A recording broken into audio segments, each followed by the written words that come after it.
Hi, it's Katie. And Katie, and you are listening to ProperTea, the podcast where we spill the tea on Toronto real estate. Let's get started. Welcome, everybody, to today's episode, this week's episode, this minute's episode, since we're doing a huge launch dump. Maybe stop saying the word dump? Yeah. Well, welcome to this episode of ProperTea, where we're going to talk about mortgages and all that fun stuff and answer all of the questions that you have that you don't want to ask anybody, but you want to know the answers to. That made sense, right? Yeah. Some of the questions we're going to answer today include: what is a mortgage? What is a mortgage broker? What are pre-approvals? How do mortgages work? And we're not going to answer those questions because we're not the best people to do that. Nope, we are not mortgage brokers or experts. So instead, we have an actual mortgage expert, Monica Falco, here today to explain this amazing, confusing process to us. Hello. Thank you so much for having me on your podcast. Thank you for being here. So our first question is pretty basic. How would you describe your job in your own words? My job, it is helping first-time home buyers, not first-time home buyers, go through the process of obtaining a mortgage for a property or refinancing. I'm pretty much a mortgage guru. So I am from A to Z, from the start to the finish with my clients, helping them throughout the mortgage process. Because as you mentioned, confusing, I'm here to make it as easy as possible. Amazing. So I guess a super basic question is, what is a mortgage? A mortgage is something that you obtain against a property. So if you are looking at purchasing a property, the majority of the time you don't have $500,000 in your bank account. Maybe you do, and if you do, that's great. But the majority of the time you don't.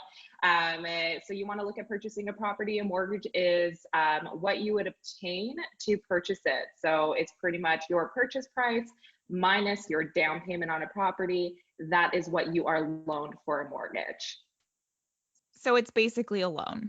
Yeah. It's a loan. That's what it is. Yes, it's a loan from a bank. A loan that increases your credit. Yeah, that's it. There you go. I have a question that's actually not on our list. For you specifically, and also in general, when someone comes to you with a question about a mortgage pre-approval, are the lenders you work with mostly banks? Are there other types of lenders? Like, what is a lender? Yeah, so I work with over 25 different lenders. So I do work with the banks. I work with TD and Scotia very well. I have monoline lenders such as like RMG, First National. These guys are all the big go-to pretty much banks for mortgage brokers, because we are the ones that have access to them. The reason why they're called monoline is because they only do mortgages. So it's not like they're offering you savings accounts, checkings accounts, anything like that. They just do mortgages. And then I have access to trust companies. So you have like your Equitable, your Home Trust. These are considered B lenders for, maybe clients who have a little bit of bruised credit, perhaps maybe are self-employed and don't declare a lot on their T1 generals. And then we do have access to private lenders. So I have my own list of investors for clients who are just looking to obtain a private loan against their property without an actual qualification. So let's say they don't have income, but a ton of money. That's where we would go to with the privates. Fascinating. Bunch of lenders. So a bunch of lenders. In layman's terms, people working in the gig economy who are self-employed, people who have income coming in from multiple different streams. You have lenders and options for everyone. Pretty much, yeah. So that's why it's great to work with mortgage agents such as myself, because we have access to so many different lenders with so many different options for our clients who have unique situations, which is honestly the majority of the time. That's who we see. Rather than you just kind of walking into a bank and getting a cookie cutter mortgage, we have the options for everyone. This is great. I love that. It's like a custom option for you. No one wants cookie cutter. Yeah. No. Who wants cookie cutter these days? I don't. Be special, guys. Something else Katie mentioned. So there are lender designations, like a bank would be an A lender, right? So, I mean, there's three tiers of lenders, I guess you can say. So we have A, B, and then C. So A would be like your bank and your monoline. These guys are all, and even credit unions, these guys are all considered A lenders because they offer prime rates. So you're going to be pretty much getting competitive rates with all of these guys.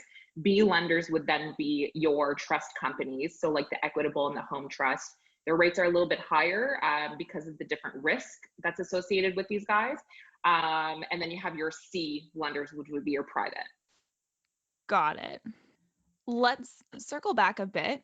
What is a pre-approval? What is a mortgage pre-approval? So the pre-approval, yeah, is what you get when you are first starting to look for a property. So that's when you come to me and you say, Monica, what can I qualify for? What we do is we go through the process of the application, and then I would issue you your pre-approval, which would tell you this is what your maximum qualified amount is. This is how much of a down payment you need. This is what your mortgage is. These are what your monthly payments would be, and any additional costs such as land transfer tax and lawyer fees. So that is what your pre-approval is. With your pre-approval, at that point, you would take this to your realtor and you would say, hey, this is how much I can afford. And then they would look for options within that price range. Which is amazing. Also, just so that our audience knows, I actually went to Monica for pre-approval because working with Katie, she made it very clear to me that I could ask about this stuff and find out where I was at with my partner without any sort of obligation to act on it immediately. No strings attached. No strings attached, which is not something that I knew and was like really awesome and helpful. So I had a call with Monica and we discussed our situation and sent her our information and got our pre-approval. And it's a really helpful. I don't know what I was expecting. Well, obviously I wasn't expecting anything because I didn't understand how any of this works. But it was a really helpful thing to see because for every option there was a complete breakdown and explanation of like what the difference is between this type of interest rate and that type of interest rate, why you might go with one or the other, and all these wonderful things. I have a question. Oh, that's great. Yeah, go ahead. Prior to speaking with Monica, did you believe that you would be able to get approved for a mortgage? Like, did you think that you would be able to buy a house tomorrow if you wanted to? No. You know what, guys? This is the majority of the time when I'm talking to first-time home buyers. They're like, I think that that's like the biggest fear with first-time home buyers. They're like, I don't want to do this because I don't think I can afford anything. And then it's like you have that conversation, and I go through the process, and then they're like very pleasantly surprised, being like, hey, like I had no idea that, maybe I had no idea that you can use money from your RSP towards down payment. So like there's so many misconceptions when it comes to pre-approval that, again, like you said, you're not locked in. There's no strings attached. This is just you knowing what you qualify for. This is the first step of getting to your home, your first home purchase. So yeah, it's great. It is great. And that definitely, I think so much of the fear associated with it, it's not so much even that I didn't want to know necessarily, although I can see why that would be just like being afraid you aren't going to qualify for anything would also scare me. But I think in my case, at least, I didn't understand that I could go on a fact-finding mission with someone who actually knows what they're talking about without it being an indication that I was ready to buy right now. Oh yeah. Which was also great because when Monica and I had our call, she was like, so what are you thinking about? And I was like, I'm feeling like we're at the very least about 2 years out. And she was like, that's great. It's awesome to start this now. I can let you know where you're at and you don't have to wait 2 years to come back. You can call me in 5 months if something changes, or if you just had an idea and you wanted to see whether this aspect will change your pre-approval if we put it in this way. So we talk a lot on this podcast about your real estate team, and your mortgage broker is a huge part of that. So Huge. get yourself a mortgage broker like Monica. A huge part. Huge part. It's basically the foundation of your whole search. If you don't have a mortgage broker, you don't have a pre-approval. So how do you know what you can and can't afford? Yes. And also, like we said, because this is your team that you're building, find somebody you can work with, that you jive with, that you trust. because it is a big investment. It's a big decision to make to do this. Big. And you want to know that who you're talking to is going to give you all of your options and have the patience to sit down and explain them, because most of us don't understand this stuff at all. Yeah. And I love it. Listen, the one thing I always say, especially for first-time home buyers, you need to talk to, like you said, first of all, someone you trust, but someone who will take the time to explain things to you, because there's no reason why you should be signing something without understanding what it is. And the biggest thing for me is education. I don't know, Katie, I think you've experienced it. You saw how much information I provide with my pre-approval when it comes to prepayments, pretty much everything. Because I'm like, I love that. I think I emailed you like 5 seconds after I got it. Like, this is the best pre-approval that I've ever gotten ever from like anybody. It was so good. I love it. Yeah, no, you know what? It's big for me because I don't want to be just a transactional person in your life. Like, I want to make sure that you're understanding what the process is from start to finish, knowing that you can trust me, knowing that you have kind of a hand to hold through it. Because honestly, it's stressful, but when you have a good team, like you said, that makes your entire experience so much better. It's almost like you read our pitch. I love it. Yeah, we're trying to coin holistic real estate. I love it. We're on the same vibe. Yeah, people who are invested in what this actually means for you. It's not just money and a commission, it's the place where you're going to live. Which is important. We're really understanding in a different way right now the importance of our home. So find a good one, guys. What would you say to somebody who is on the fence about getting a pre-approval? I would pretty much say it doesn't hurt.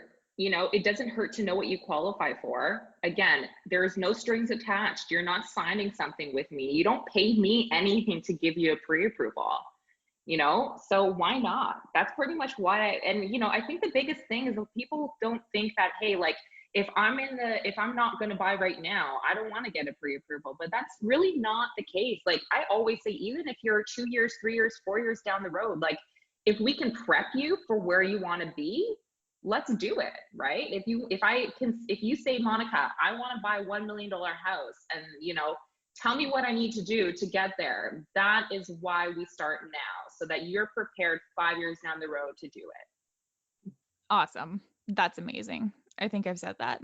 Yeah, I think she might have said that on one of these episodes. Yeah. Perfect. What do you think are some of the biggest misconceptions about mortgage brokers and pre-approvals in general? The biggest thing is that we have fees. I think that's the biggest thing. I want to squash this. We do not have fees. If you're working with a broker that's charging you something, don't go with that broker, because lenders pay us. If we're placing your mortgage with a bank or a trust company, the lenders pay us. If your mortgage is private, there will be a brokerage fee. That's the only time you should see a fee. Other than that, that's pretty much the biggest misconception, 100%. So what would be a private mortgage? So generally, when it comes to a private mortgage, you're looking at the reason why there are fees is because of the risk. The risk associated with private mortgages are huge. So when you take a look at doing it with a private lender, the lenders always charge a lender fee. Generally, it's about 2% of the mortgage amount. And then the brokerage fee is generally either 0.5% to 1%, dependent on the application. I mean, it really varies. The reason why brokers generally charge a fee on a private mortgage is because the lenders do not pay us on those. So we need to get compensated, and it is completely upfront, no hidden costs again. But that's truly something that you know, everyone should know, that when they are working with a broker, there really should not be any other fees associated on the broker side unless we're looking at the private aspect. And a private, would you say it's fairly unusual? And for the vast majority of our listeners, they're not. No, listen, they're not going to be in that realm. I don't say go private unless you need to. It's expensive. It's just an option. You know, there's always that option, but the way that I look at it is we need to exhaust all of our options before we even hit the private route. So the majority of your listeners, you guys are going to be within the banks, the monoline lenders, or the trust companies. So again, if you're working with someone, make sure that they are not charging you a fee. That's the biggest thing. Got it. So what are some red flags, I guess, besides if your lender is charging you a fee? What are some red flags that you should be aware of if you're working with a broker? So, I mean, it's sad to say, but I think within any industry, you're going to find some bad apples. There are definitely some shady people out there. I think the biggest thing, red flag wise, is document fraud. If your broker is saying, oh, you don't make any money, no worries, I'm going to get you a mortgage approval through a bank, run. Do not go to that broker, because the last thing you want is to purchase something, to have a broker be potentially, the lender catches that these documents are fraudulent, and now you're on the hook for a property because you can't get a mortgage. So don't use those brokers. I think that's the biggest red flag that I would probably say. What is the stress test? Oh, right. So stress test. Sorry, guys, bit of a pivot, but I'm really curious. No, honestly, it's super important. Stress test is what your mortgage is tested against. So it's ultimately a shelter interest rate. The current stress test right now is 4.79%. So you are qualifying against 4.79% because if interest rates increase, or if cost of living increases, the lenders want to know that you can afford to stay with that mortgage. So that's why they're stress testing you against a higher interest rate versus what your actual interest rate is going to be. That makes sense. It's an insurance policy, essentially. Yeah, I mean, it's insurance for the lender saying, hey, listen, if something changes in your life, that you'll be able to afford this mortgage. That's pretty much why it's there. Makes sense. What is the fastest way for someone to increase their pre-approval? Pay off debts. That is like the key. Clients don't really know that credit card debts, line of credit debts, any sort of debts really affect your credit, your pre-approval, I should say. That is probably the biggest thing, more so over increasing your down payment. If you have credit cards, pay them off. If you have line of credits, pay them down. As long as we have lower debts, you can increase your pre-approval pretty substantially. So that's probably the biggest thing. Again, yes, we also say if you can increase your down payment from 5% to 10%, that will also increase your pre-approval, just because the difference in down payment, there comes a default insurance premium associated with down payment. We can chat a little bit more about this maybe after this question, because I can talk all day about this. But increase down payment, pay off debts, and add a co-applicant, maybe like a family member who has additional income. That can definitely help your application also. Interesting. That's a different perspective. About paying off debts. Some people have student loans, visa debt, line of credit. Is there an order in which you should pay them off? Student loans are a big one that I hear about a lot. People don't necessarily have a ton of visa and credit debt, but they have big student loans and they're scared about those. So student loan, I'd probably say leave that. The reason for that is because generally there is a fixed monthly payment that you pay for your student loan if you have OSAP or something. So, and it's not substantial. I mean, yes, it's, a couple $100 maybe, but versus a credit card, if you have a balance on a credit card, the lenders don't care about a minimum payment. They use 3% of your balance for it and include that in your liabilities. So if you can pay off your line of credits, you can pay off your credit cards, those definitely first, versus any sort of fixed debts such as like car loans or the student loans. Got it. Okay. So would having student loans prevent you from being pre-approved for a mortgage? No, not at all. I have a lot of clients that I work with who are first-time home buyers who are coming out of university or what. I mean, listen, universities and colleges and schools are expensive. So lenders understand that it's not a bad thing to have a student loan. Not at all. Nothing to worry about in that regard. Cool. So basically, to all you recent grads out there, if you have student loans, you can still buy a house. Oh, yeah. I had a friend ask me almost that exact question recently, or I guess her question was more, what do I do if I'm thinking about, like, I'm paying a lot in rent and I'm thinking about buying, but I have all these student loans and I'm going to have to make a down payment. Do I need to get the student loans paid off before I put a mortgage on a house? Or am I being irresponsible if I don't wait until I finished paying off my student loans to think about this other thing? And my answer to her, you should know, was you should talk to a mortgage broker. That's a really good answer.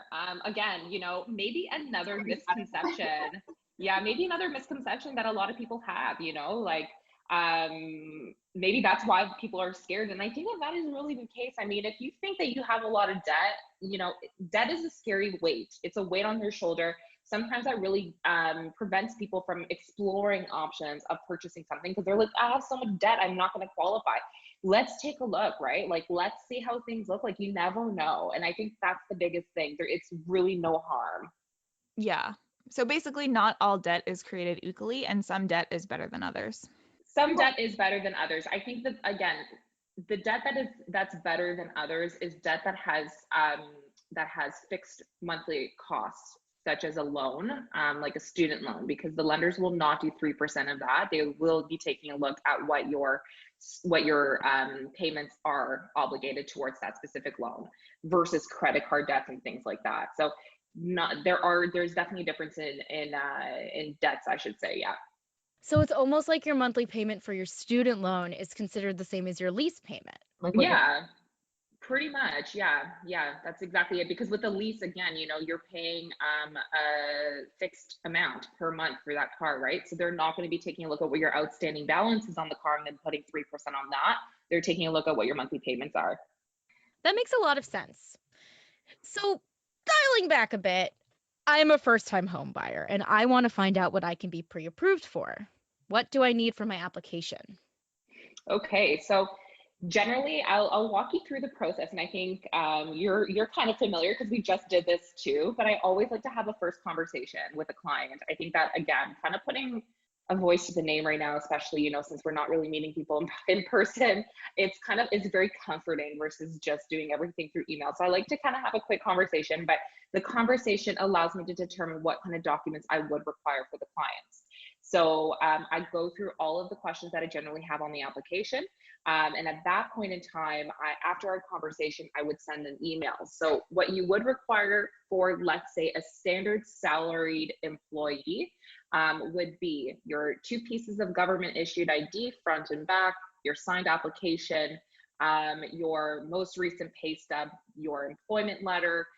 If you've been working for the company for a few years, we would maybe take a look at your last 2 years of T4s so that we can see if we can incorporate any bonuses. And that's it. So we are looking at income, we're looking at pieces of IDs, and we are looking at your signed mortgage application, which is really simple because I have an online application, which is super straightforward. It is. It's really easy to use. So for somebody who isn't working at a company, back again to this gig economy lifestyle, what would you need from them? So if we are looking for if we're doing an application for a self-employed individual, what the lenders take a look at are your last 2 years of T1 generals and notice of assessments. So they're taking a look at what your gross income is and your net income. They're taking a look at all of the aspects and they're averaging your 2 years. So again, here's where things get interesting in the mortgage world. A lot of self-employed people write a whole bunch of things off and they don't declare a lot on their T1s. That's where your B lenders would come in handy because instead of taking a look at what you declare, they take a look at your bank statements, which generally shows a whole bunch more income that we can use for qualification. So that's what a lot of people do not know. Now, just to kind of segue into the B lender aspect, just to give everyone an idea here, they are completely different. They're not institutionalized with the A lenders. So if we are looking at a B lender, your minimum down payment is 20% down because we cannot do insurance premium with a B lender. So just kind of giving everyone a heads up there. Insurance is when you have less than 20% down, your mortgage would be insured by CMHC, Genworth, or Canada Guarantee. That's right. So if you have less than 20% down, your mortgage has to be insured. And the only way it's insured is through an A lender. Okay, I have a question about that. And then I have a follow-up question about the documents. Is there a benefit to having your mortgage insured versus not insured? Is there a benefit to having 20% or not 20%? Well, hey, listen, I mean, majority of first-time home buyers don't have the 20% down. So that the fact that they're offering less than 20% insurance premium, a lot of people take advantage of that because that's one way to get into purchasing a house. If you have the 20% down, absolutely use it because when it comes to insurance premium, it's not free. So you are paying a pretty substantial amount on insurance premium based on the mortgage amount, which is you're going to have to pay it regardless of whether you sell your house early, regardless of whether you pay off your mortgage early, you have a fixed premium that you have to pay. So if you do have 20% down, I would always recommend putting that down. It increases what you qualify for, of course, because we're no longer looking at adding additional insurance premium in your calculations. But again, majority of the time clients don't. So take advantage of getting the insurance premium. But I think the rule of thumb that I always say is if you have 10%, that's kind of, that's where you want to be because you're paying not a lot of insurance premium and you're definitely increasing your pre-approval at that point. Got it. So the minimum is 5%. Yes, minimum is 5%, up to 500,000. Right. Keep that in mind. So it's 5% up to 500,000. Anything above 500,000, it's 10%.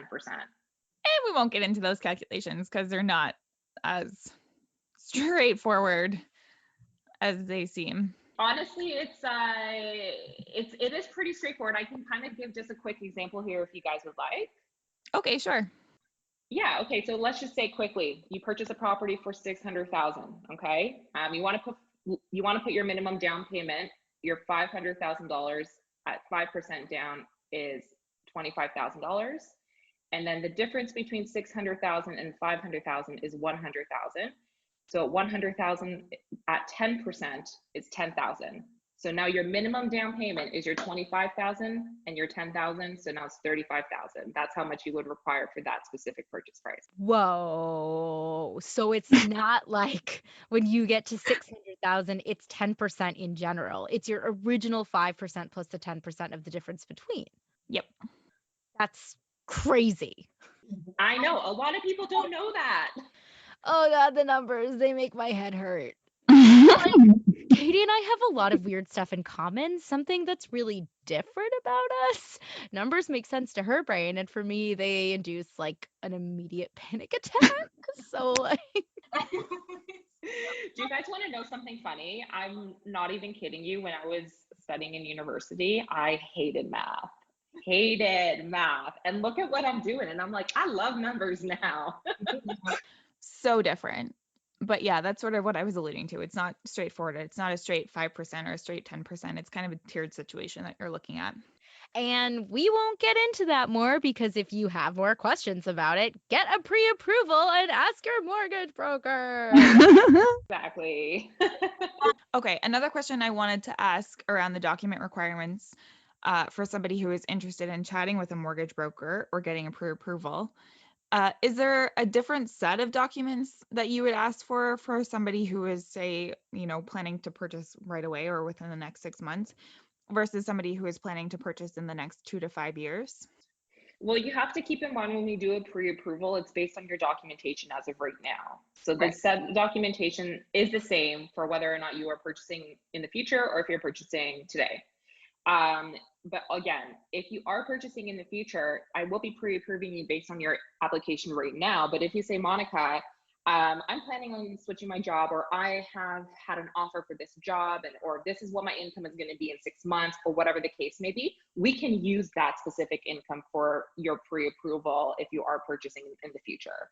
So, I mean, I always get the documentation up front, but for the people who are looking at purchase in the future, we can play around with the numbers. If you're thinking about changing your situation or something is going to be different in the near future, we can play around with everything. Nothing is set in stone. I have a question. For most first-time home buyers, I hear people throw around these incentives a lot. That there are like, I know that there are a bunch of different kinds of like government incentives, or there might be grant programs, or I don't know, stuff. It's been whispers in the wind, and I don't understand any of it. If I were a first-time home buyer and I wanted to know more, are there any that you kind of recommend? Is there a place to go to find out this information? Well, you definitely talk to me first. Listen, grants and first-time incentives, first-time homebuyer incentive programs, they are available. Some cities have down payment grants that they offer, which won't get into right now because that's a whole nother topic of conversation. But there's also, yes, a first-time homebuyer incentive program, which is available. Now, keep in mind, I mean, the majority of the time, clients, or the way that what I've seen at least, a lot of applicants actually qualify for more rather than using the first time homebuyer incentive program, because the incentive program really limits you on what you can purchase. And if you are looking at like GTA area or in Toronto, you're probably not going to find something in that specific purchase price if you're using an incentive program.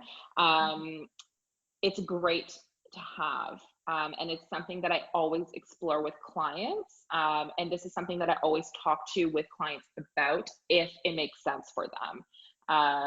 But again, it's really per client, basis. And we kind of explore that as it comes. But yeah, no, they are definitely available. Cool. So we will do a part 2 of this mortgage episode where we will talk about grants and home buyer incentives and tax breaks, and I'm sure a bunch of other things which we missed in this episode. Yeah, and it's going to be great. Yeah, I think there's going to be some follow-up questions, which is going to be great. Hopefully from our listeners too, not just me and Katie. So I have a lot. Okay, why don't we sum up? What's your final piece of advice to home buyers? What do you want them to know the most? I want you guys to not be afraid. I want whoever is listening to this podcast, if you are a first-time home buyer who has really been on the edge of being like, yeah, should I? Yeah, go for it. The one thing that I want everyone to know is working with a mortgage agent, they are here for you. Working with someone like myself, I want to ensure that you are comfortable, you are educated, and now is the time. Don't wait. Let's get it going. Let's see what you qualify for. I'm a huge advocate of purchasing. I'm a huge advocate of having assets. And I think that, pre-approval is definitely the right way to start. Amazing. Monica, what's your company? How do people find you? Yes. Okay. Monica, my name is Monica Falco. I'm a mortgage agent with Capital Home Lending. You can go on my website at www.mortgageswithmonica.ca. I also have an Instagram account, mortgages.with.monica. And Monica is spelled with a C. Important note. I always have to say it. Monica is spelled with a C. We can have a lot of stories and like full episodes about names. Katie's making a face right now because she books appointments for me, and sometimes my name causes some stress. And it's my name, so I have angst for her and for me. Yeah, both of us being called Katie in the workplace has been interesting. Yeah, when I first was introduced to the other Katie, I was like, hold on a sec, you're both Katies? I'm like, okay, we're gonna need to get like nicknames for you guys because but yeah. I know. We did our photo shoot for the podcast with my sister-in-law, Natalia Dolan, at Natalia Dolan _ on Instagram. I don't know why I can't say her name right now. Check her out. She's freaking also Dana at Quirky Buck Vintage on Instagram, who helped us stage the whole thing. Anyway, when we got there, she was like, Katie and Katie, nope, too hard. I'm just going to call you, as in me, Beaks, which is short for baby Katie. And we became Katie and Beaks, which I'm not sure I want everyone to call me Beaks. Well, it's on the podcast now. Yeah, I shot myself in the foot on that one. Monica, thank you so much for being here today. We super appreciate it. And we will most certainly be having you back if you are willing. Oh, absolutely. You ladies are so lovely. Thank you so much for having me. I appreciate it. Absolutely. Thank you, everyone, for listening. Bye. You've been listening to ProperTea Podcast. Thanks for tuning in. And don't forget to like and subscribe and follow us on all of the platforms. And remember, if you have any questions about anything we've discussed on the podcast, or you want us to discuss, DM us on our Instagram at ProperTea Podcast. That's ProperTea Podcast. See you next time. Bye.